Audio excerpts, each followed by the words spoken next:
मौलाना साहब जो YouTube channel ज़रूर subscribe कंदा।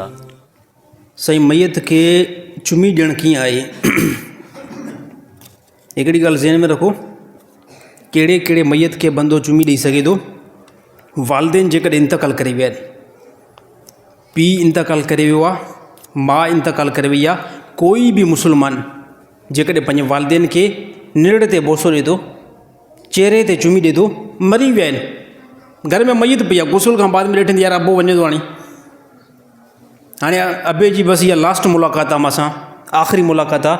कोई बि मुस्लमान वालिद साहब खे जेकॾहिं गिटे ते निड़ ते चुमी ॾिए थो पीउ खे, त कंहिं क़िस्म जो कोई जेको ममत न आहे, बिल्कुलु जाइज़ अमल आहे। दलील आहे हिकिड़ो, नबी सल्लल्लाहु अलैहि वसल्लम दुनिया खां विया, अबू बकर सिद्दीक़ नबी सल्लल्लाहु अलैहि वसल्लम जे पेशानी मुबारक खां बोसो मुबारक वरितो आहे।